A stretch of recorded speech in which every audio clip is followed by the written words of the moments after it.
I am happy to be here. I am running for premier of this great province because I want to make sure that my grandkids and your kids and my kids have the same great opportunities that I have had since I chose to be an Albertan in 1981. Albertans are telling me, as I've been going across this province, and I've been across a lot of it and talked to a lot of people because I love people and I love Albertans and talking to them, and they're telling me that they want to see financial discipline. It's one of the best predictors of future performance is past performance. And I would invite you to look at past performance of all the candidates. But on mine, please go online and look at my expense accounts. They are boring. You will fall asleep. And I think that is important because Albertans tell me they've had it up to their neck with exciting expense reports. Politics is about reaching up rather than the common denominator. It's about building up the party rather than giving it away. It's about making things better and having a track record.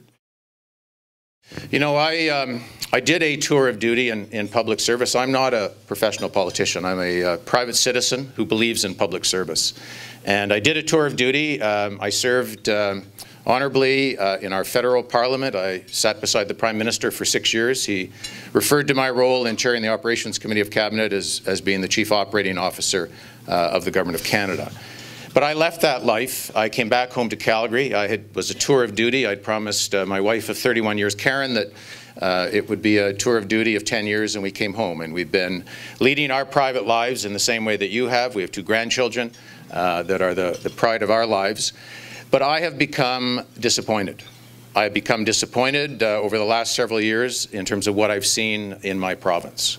Albertans are an enormously hopeful people, confident. But they know that over the last several years, we have been off of our game. And so they are looking for fresh leadership. They're looking for a new approach. They are looking for someone who has not been present through this most disappointing time. They want to start with a fresh approach in terms of the way forward. We are going to end entitlements. There is going to be a new approach. You saw I spoke about this yesterday and indicated that one of the first pieces of legislation I would introduce is an Accountability Act. There will be no more sweetheart contracts with political staffers, no more sweetheart severance contractors, tighter lobby rules, no more sole source contracts for people doing business with the government. Well, thank you, and good afternoon, everyone, and thank you for the honor of inviting us over here, and thank you for taking out of your busy schedule to be here with us. I came to this country as a 13-year-old from behind the Iron Curtain that didn't speak a word of English, and Canada has been just phenomenal to my family, to myself. And I promised myself that one day, given an opportunity, I would like to inspire others and give others an opportunity to flourish. I want to make sure that our children have other opportunities in other careers. I want to make sure that kids in rural Alberta can have high-tech, high-paying jobs without having to leave rural Alberta. But that also means that we have to bring education to kids, not kids to education. You know, today I read in the news and University of Alberta wants to increase tuition by 52%.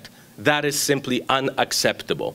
We know that we will be a province that will be thriving on brains, not on muscles. We don't have the population to be competitive in manufacturing, but we have brilliant post-secondary institutions, and we could be the brain trust of the world. We have for some time fallen behind on infrastructure, and we have been evolving our province into more of a work camp than a province that we are proud of. We have to make sure that we provide the quality of life to our future generations so that they want to live here, so that they stay over here, and so that we even attract further talent into our province.